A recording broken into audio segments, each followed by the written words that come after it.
Hi, and welcome to the I T'd Myself podcast. My name is Matthew Miniman, and this is episode 45. What can birds teach us about interviewing for IT? So, birds. Birds are awesome. There are a lot of different birds. From peregrine falcon, to your common grackle, to your yellow-breasted warbler. That's fucking awesome. You got all sorts of crazy birds and weird ass names, like the tit bobber and shit like that. Oh man, they're just amazing. And the birds can do a lot of things. Birds can be very smart, like crows. For instance, they can be trained to go and grab things. They can be trained to retrieve trash. Actually, there's a program out in some bigger cities where crows deposit trash in exchange for peanuts. And so when crows throw the trash into the bin, they get a peanut. And that's really cool, because it helps clean up the area. Parrots can have 1,000 words memorized. They can have a vocabulary of upwards of 1,000 words. And the peregrine falcon can reach over 200 miles an hour in flight, basically instantly causing death to anything it attempts to grab by just sheer force of breaking its neck. See here, red-tailed hawks are basically what you would think an eagle is supposed to sound like, but instead eagles sound more like little chirpy birds. Birds are really cool. Another thing about crows is they've been known to prevent each other from getting run over. In fact, in New England, they identified that crows were communicating. Like when there's roadkill on the road, you'd hear crows would notify each other that there was a vehicle arriving, because they'd go caw caw. Sorry, that was a terrible joke. Anyway, it's really difficult for IT professionals, or it can be very difficult for IT professionals to interview, mainly because when they're interviewing people, a hiring person might not be technically inclined.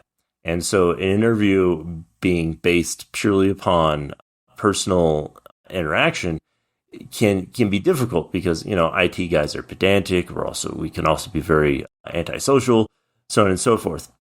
And we have a higher chance of being antisocial than really most other positions because, we work with machines because we like machines. We don't like other people.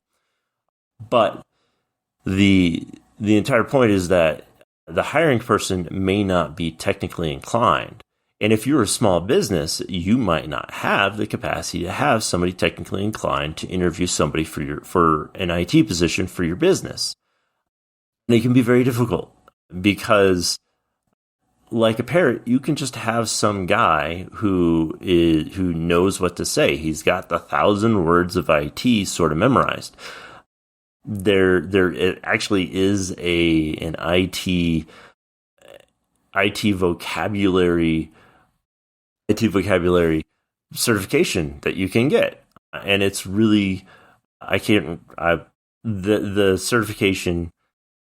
All it really is just vocabulary. It's common vocabulary of this IT certification. ITIL Foundations is really just vocabulary, and if somebody gets that, they can sound like they're very knowledgeable in IT. When they really just know the vocabulary, the right words to say, that's not necessarily going to get you very far in IT. And for whatever reason, IT seems to be a particularly big target for individuals who think they can fake it until they make it, which in a small business might be okay, but in larger businesses or businesses that do a lot of business or that have a specific reliance on IT might not be where you want to go. And so when you are interviewing for an IT person, one of the things that you should be doing is you should make sure that you have somebody who you can rely on. Like if you've got a friend who's in IT, or if you've got somebody who's more technically sound, you should verify what somebody's saying, because, like, again, it is very easy for somebody, or it's easier for somebody to sound like they know what they're talking about rather than they actually know what they're talking about. I've actually had this in my own hiring experience where people will interview great. They'll say all the right things. They'll have all the right words, but you actually go in and have them do anything practical, and they are absolutely terrible. They have no idea what the hell they're doing. And, once you get them in, you ask them, hey, well, I thought you knew this. And they go, oh, well, I've done it like once or twice, and I'm not terribly comfortable with it, but yeah, I can figure it out. And again, faking it until you make it only works to a certain extent. Like, I'm all about, hey, if you can get the job and you can do it, do it. But when your company relies on an IT person, that's just not going to help. If you're down for several days for a simple problem, that's a problem. So, what you should do is you should have somebody to help back you up and give another set of eyes on an IT person. Ask them to verify what somebody says. You can have some sort of practical exercise for your prospective IT person to follow. So, for instance, you can have them have, you have a laptop that you've had broken for the last few days. Have them show you how they're going to fix it. Just something simple. It doesn't have to be anything like terrible, but like, hey, we've had this laptop for a while, and we can't get this application to work. Show us what you can do. And it might be a little bit more difficult than that, because you, as a normal person, might not know how exactly to break a computer or have one pre-broken that is at the skill level in what you're trying to interview for. But something like that, where you can have somebody come in and just start working to show that they know what they're doing, is definitely a benefit and could prevent you from getting basically scammed by somebody who thinks they can fake it until they make it.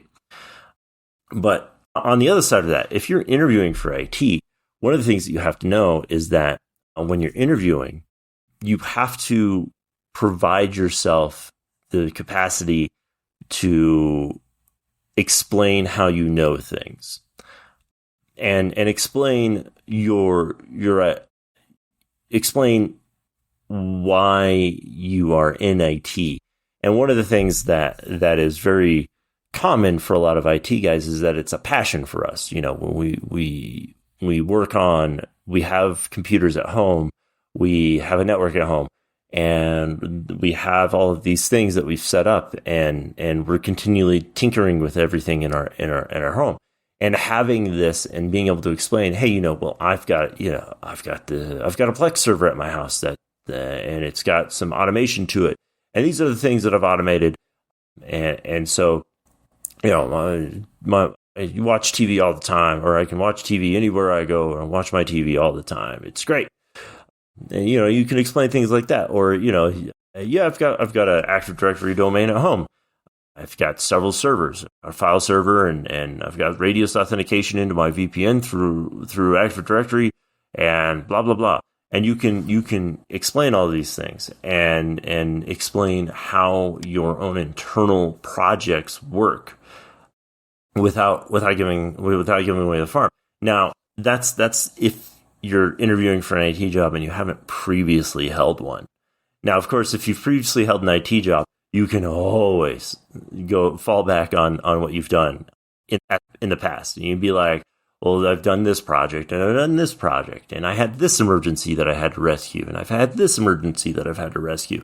When I go through IT, I love to tell the story where I had to work 72 hours straight to fix a phone system when I interviewed for a job, because it was a highly technical problem that required me to be at a location working on a problem for 72 hours straight to get a business that relied on its phone system back up and running.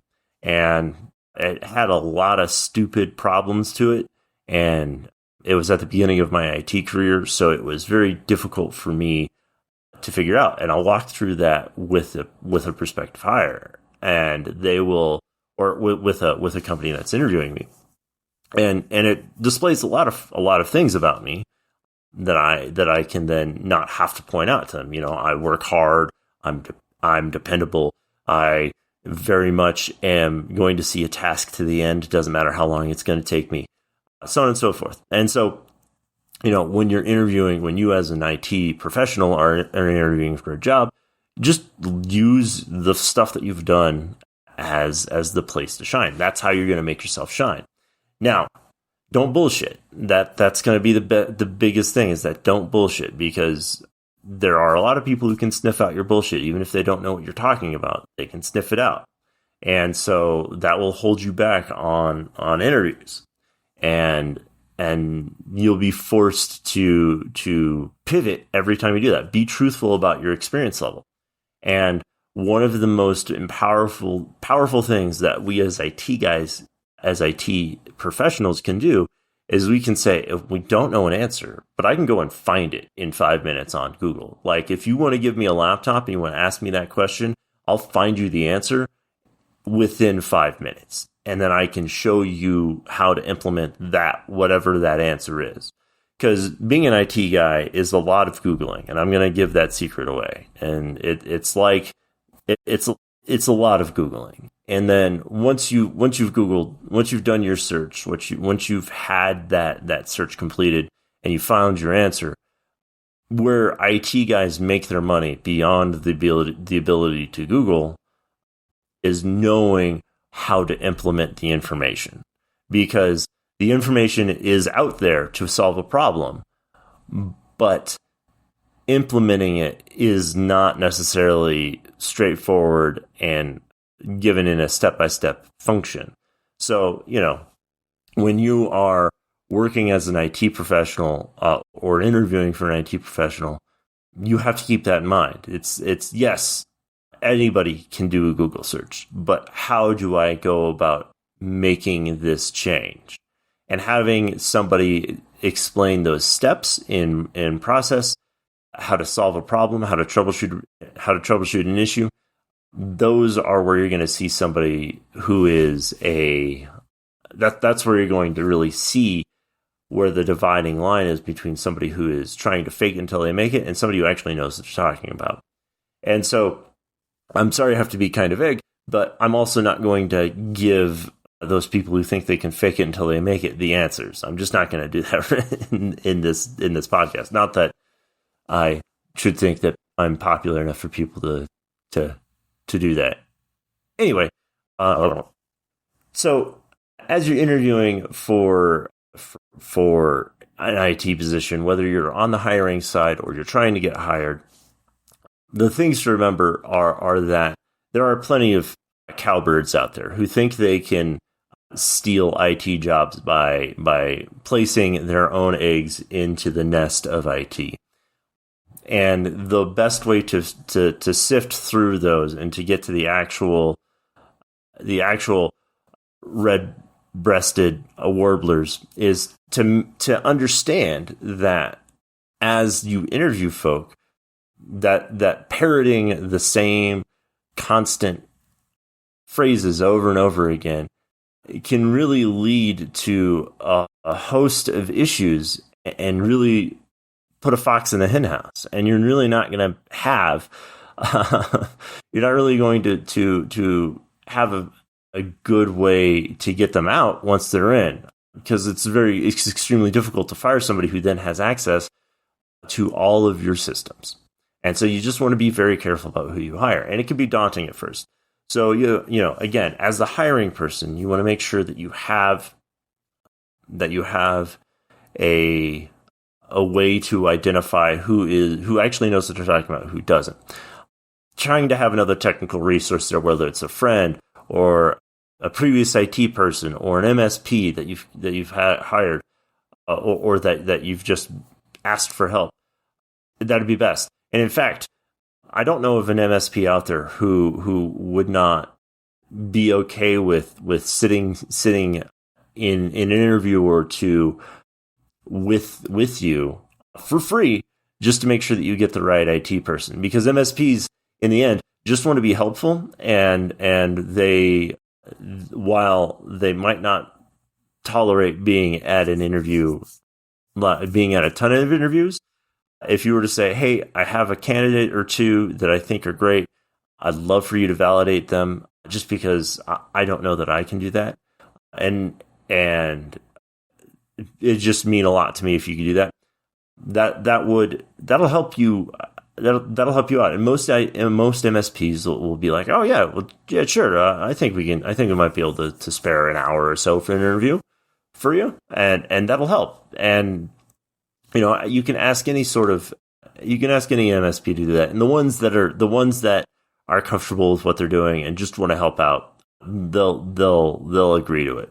Don't go with a big corporate chain because they suck ass. But if you've got a small local MSP, most of those guys have at least, they might be able to find an hour in their day to help you out. But on the other side, as an interviewee, as a prospective hire, somebody who's looking for a job in IT, when you're interviewing, you just got to make sure that you let yourself shine. Let your feathers do their thing. Be a peacock. Be very much, this is everything that I've done as an IT person. These are the highlights of my career, and this is everything that I've had experience with, and this is where I want to go. Show those feathers out, man. Definitely call that out. Allow for yourself to shine through the work that you've done and through the projects that you've taken on.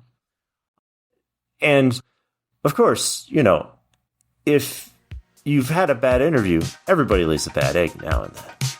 All right, guys, that's all I've got, and I hope you have a great day.